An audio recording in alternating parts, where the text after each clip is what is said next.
How's everyone?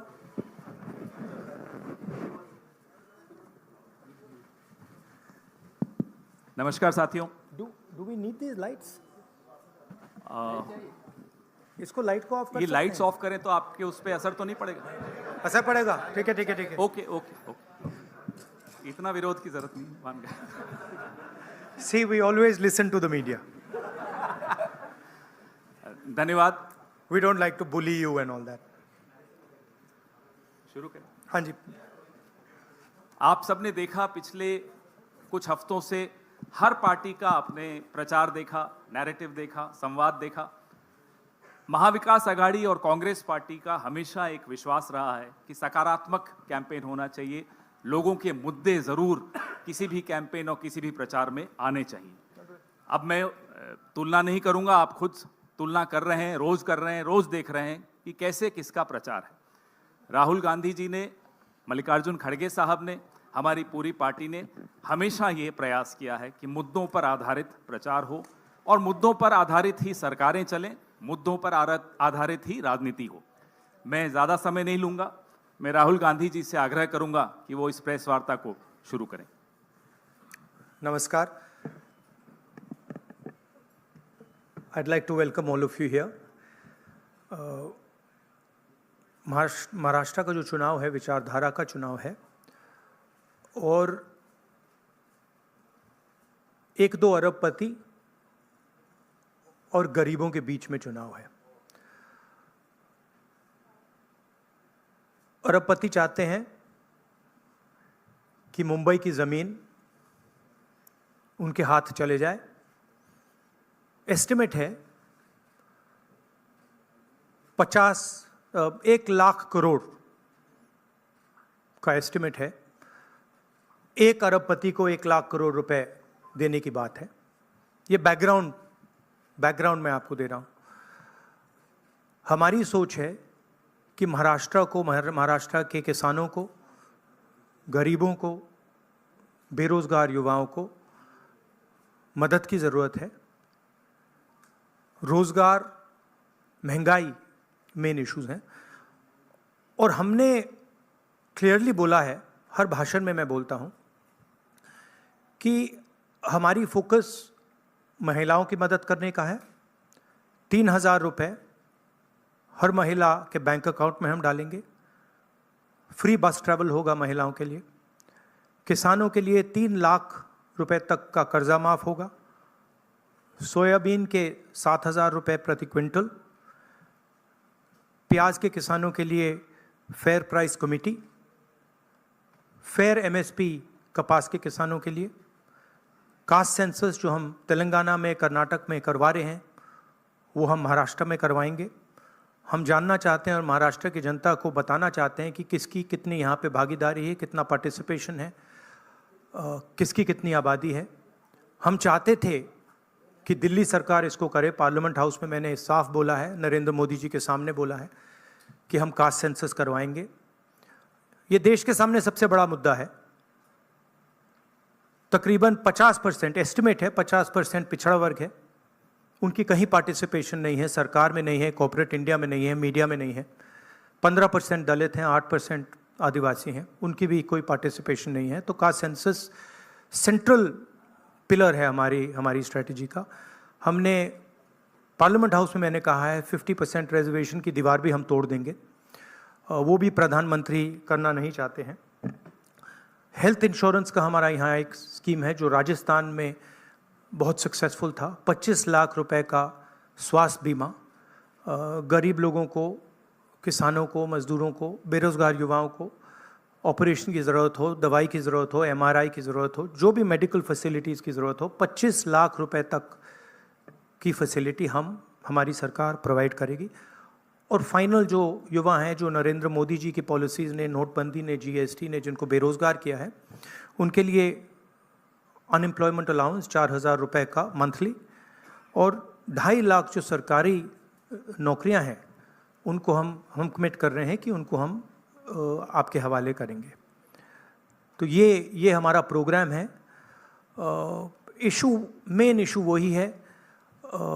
एक तरफ अदानी जी खड़े हैं धारावी पे निशाना है, महाराष्ट्र की जो धन है उस पर निशाना है, मुंबई के नेचर को चेंज करने का लक्ष्य है, और दूसरी तरफ हमारे किसान, मजदूर, युवा जो एस्पायर कर रहे हैं, जो सपना देख रहे हैं, जिनका सपना हर रोज़ महाराष्ट्र की सरकार तोड़ रही है। तो ये लड़ाई है। Thank you. एक एक करके मैं अभी बता रहा हूँ, एक मिनट, बिल्कुल। अभी आपने बड़ा अच्छा व्यवस्थित रखा।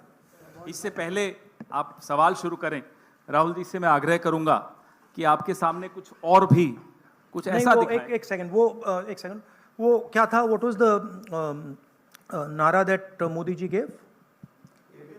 क्या है? एक है तो सेफ है। हाँ, यस, दैट वाज। ये देखिए, इधर लाइए भैया इसको।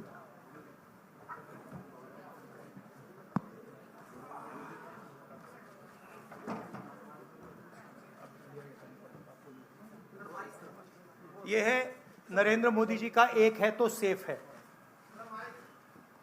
ये देखिए, एक है तो सेफ है।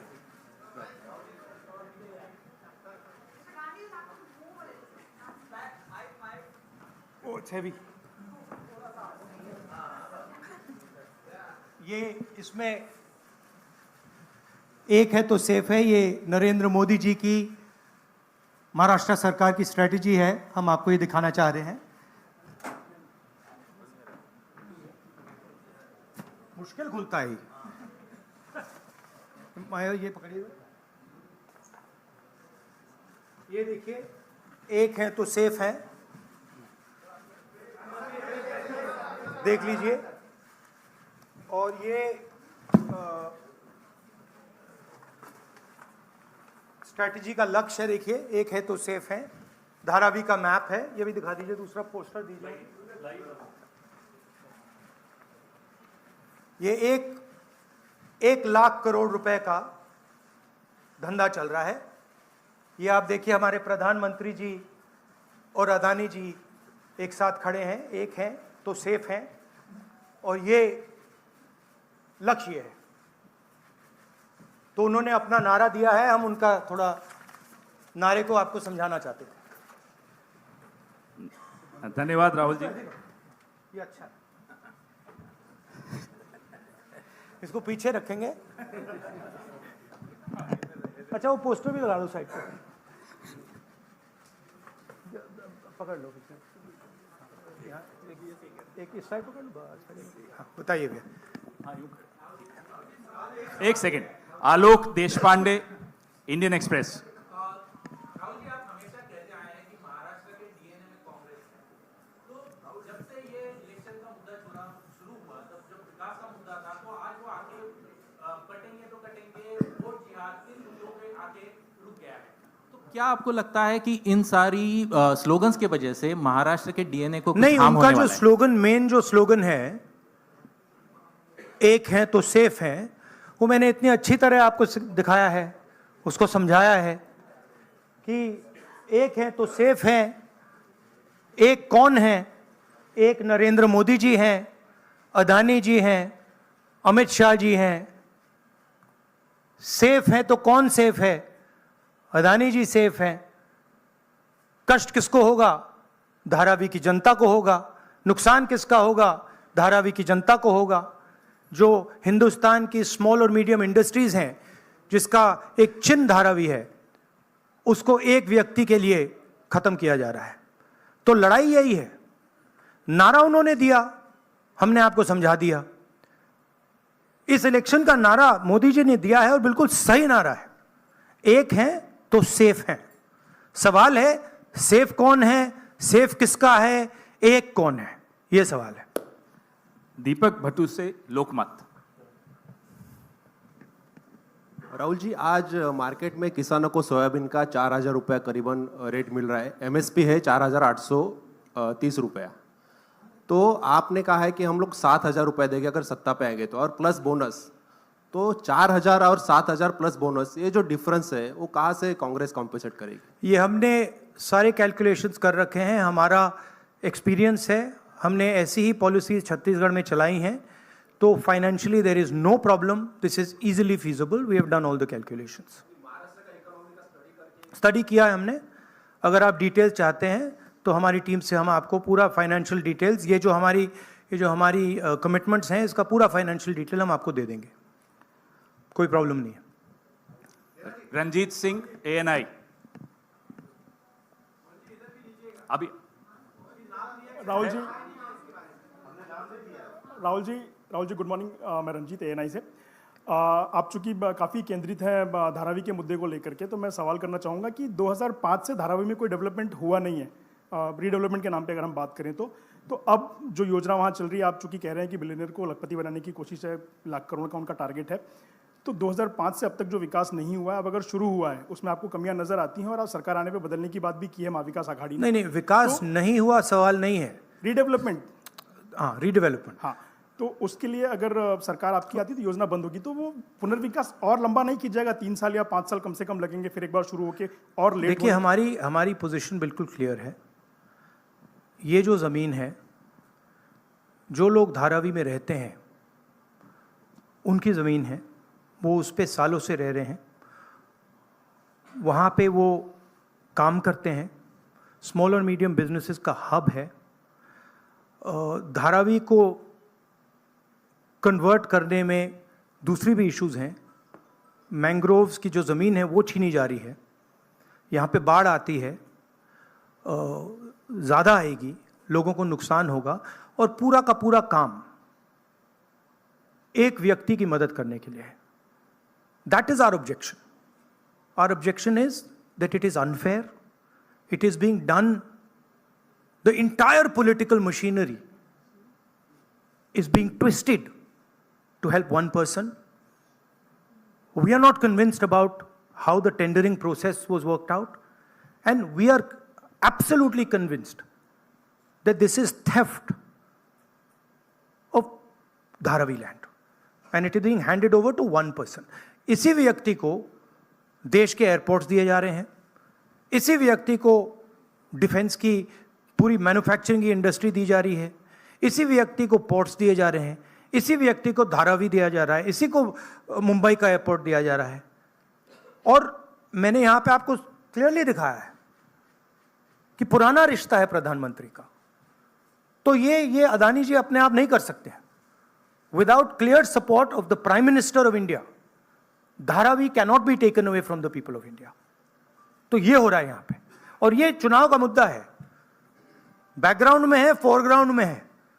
यही मुद्दा है कि महाराष्ट्र का जो धन है वो महाराष्ट्र की जनता को मिलेगा, महाराष्ट्र के लोगों को मिलेगा, या फिर एक व्यक्ति को मिलेगा।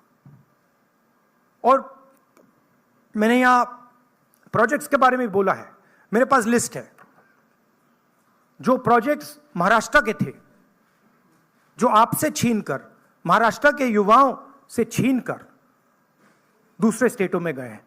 मैं लिस्ट पढ़ना चाहूंगा, और टोटल इसकी जो वैल्यू है, महाराष्ट्र के युवाओं को मालूम होना चाहिए कि आपकी सरकार क्या कर रही है। वेदांता का फॉक्सकॉन सेमीकंडक्टर प्लांट जो था, 1 लाख युवाओं को महाराष्ट्र में रोजगार मिलता, 1.5 लाख करोड़ रुपए की इंडस्ट्री का प्रोजेक्ट था, यह आपसे छीन लिया गया है। टाटा एयरब्रश प्रोजेक्ट, 6,000 युवाओं को हाईली टेक्निकल रोजगार मिलता, 1.8 लाख करोड़ रुपए का प्रोजेक्ट है, यह आपके हाथों से छीन लिया गया है। IPhone manufacturing plant, 75,000 jobs Maharashtra के युवाओं को मिलते, 2 लाख करोड़ रुपए का प्रोजेक्ट था, यह आपके हाथ से छीन लिया गया है। International finances service centre, 2 lakh युवाओं को रोजगार मिलता, 1.63 लाख करोड़ का प्रोजेक्ट है, यह आपके हाथ से छीन लिया गया है। गेल पेट्रोकेमिकल प्रोजेक्ट, 60,000 करोड़ का प्रोजेक्ट है, 20,600 युवाओं को रोजगार मिलता, यह आपसे छीन लिया गया है। बर्ड ड्रग पार्क, 80,000 युवाओं को रोजगार मिलता, 3,000 करोड़ का प्रोजेक्ट है। सेमीकंडक्टर प्लांट्स, 90,000 करोड़ के प्रोजेक्ट्स हैं, 3 लाख युवाओं को रोजगार मिलता। टोटल 5 लाख युवाओं के जो जॉब्स हैं वो आपसे छीने गए हैं। महाराष्ट्र के युवाओं, आप इस बात को समझिए, धारावी की जमीन छीनी जा रही है। मोदी जी सामने बोल रहे हैं एक हैं तो सेफ हैं, अदानी जी को दी जा रही है। 7 लाख करोड़ रुपए के प्रोजेक्ट्स आपसे छीने गए हैं और 5 लाख युवाओं को रोजगार मिल सकता था, वो आपसे लिया गया है और दूसरे प्रदेशों में गया है। यह रिकॉर्ड है, यह पक्की बात है, यह हवा की बात नहीं है। अनन्या गुप्ता, और पीटीआई। अगर आप इसके डिटेल चाहते हैं तो हम आपको सबको डिटेल्स दे सकते हैं। महाराष्ट्र के युवाओं, आप ये बात समझिए, आपसे आपकी सरकार, महाराष्ट्र की सरकार रोजगार चोरी कर रही है। Sir, if we see the tendering process, it is stated that everyone will get houses in Dharavi who are staying over there. So how do you claim and justify that people will get Everybody homeless? everybody knows how Adani tendering process works. The whole country knows it. Okay, everybody knows how CBI is used, how ED is used, how income tax department is used, how people are pressured. An example is sitting in front of you in Mumbai airport. It's there for everybody to see. Now, it's one thing if the media doesn't want to report it, right? But the fact of the matter is the whole country knows that Mr. Adani is fully supported by the Prime Minister, and anything that Mr. Adani wants, he gets. Sir Deepa इस कदम elections में साकाल, एक second please, अनुशासन please. Deepa कदम साकाल। धारावी का redevelopment policy कैसी होगी, इसका आपके पास counter agenda क्या है? धारावी का रिडेवलपमेंट कैसे होगा, इसका धारावी का डेवलपमेंट जो वहां के स्टेक होल्डर्स हैं उनके इंटरेस्ट को लेकर होगा। आज उनके इंटरेस्ट को परे किया जा रहा है, उनके इंटरेस्ट को निगेट किया जा रहा है और इनके इंटरेस्ट को पूरा सपोर्ट दिया जा रहा है। और सिर्फ धारावी की बात नहीं है, दूसरी जमीन की बात है, मैंग्रोव्स की बात है, मुंबई की फ्लडिंग की बात है। तो ये सिंपल चीज नहीं है कि भाई सिर्फ धारावी जा रहा है, ये बड़ा कॉम्प्लिकेटेड डिसीजन है। और हम चाहते हैं कि जो धारावी के स्टेक होल्डर्स हैं और मुंबई की जनता का इसका फायदा हो। तो जो भी होगा स्टेक होल्डर्स से पूछकर, स्टेक होल्डर्स के पार्टिसिपेशन के साथ होगा। एक व्यक्ति के लिए सारे रूल्स तोड़कर नहीं होगा। राजू सोनवने, एबीपी माझा।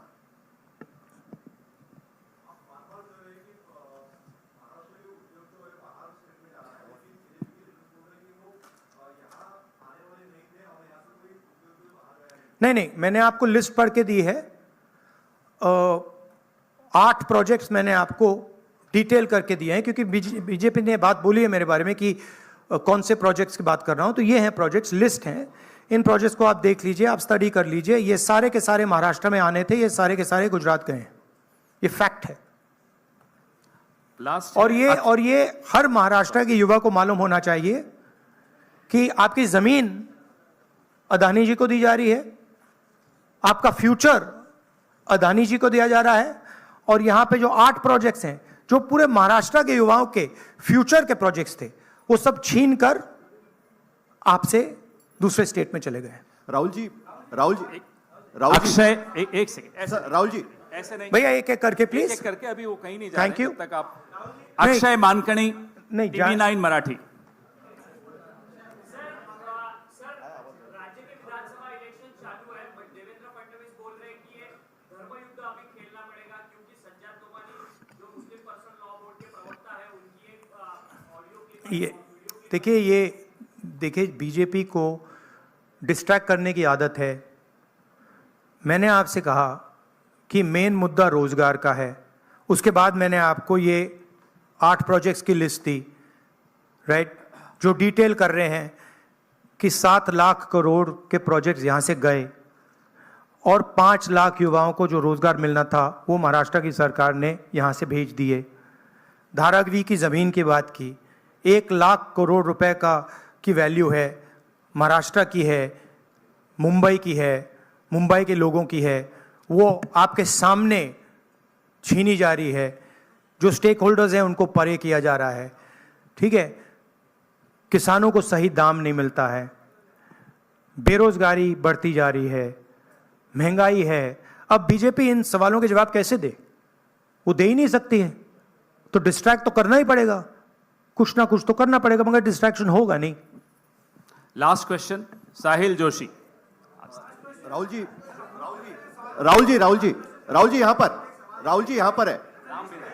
यहाँ पर है।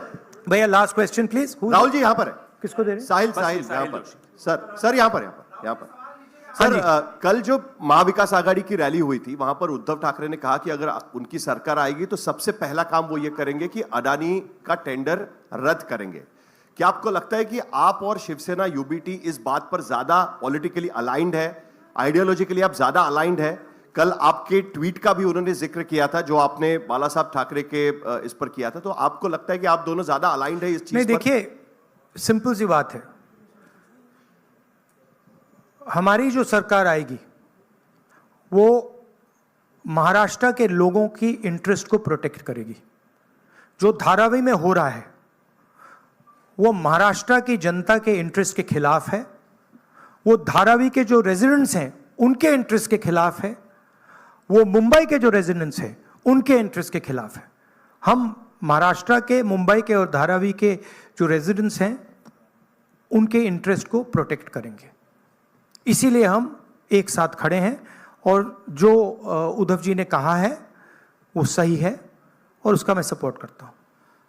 धन्यवाद राहुल जी, आप सबको बहुत बहुत धन्यवाद। फिर आएंगे, बहुत जल्दी आएंगे सर 23 तारीख के बाद फिर आएंगे। धन्यवाद, थैंक यू। सुनिए भैया, एक सेकंड मुझे बोलने दीजिए, मुझे बोलने दीजिए प्लीज। एक सेकंड मुझे बोलने दीजिए। एक सेकंड। सो थैंक यू, आप सबका बहुत बहुत धन्यवाद। आगे भी जाना है, देखिए मुझे झारखंड जाना है। भैया आप प्लीज बैठ जाइए, मैं बात कर रहा हूं, आप बैठ जाइए 2 मिनट, डिस्टर्ब मत कीजिए। हाँ, तो आप सबका मैं धन्यवाद करता हूं। मुझे झारखंड में भी ऐसा ही प्रेस कॉन्फ्रेंस करना है और टाइमिंग की थोड़ी इशू है, तो मैं आप सबका धन्यवाद करता हूं। और इन चीज़ों के बारे में आपके और सवाल हों तो हमारी टीम यहाँ है, जो भी आपके सवाल होंगे वो डिटेल आपको दे देंगे। थैंक यू वेरी मच, नमस्कार।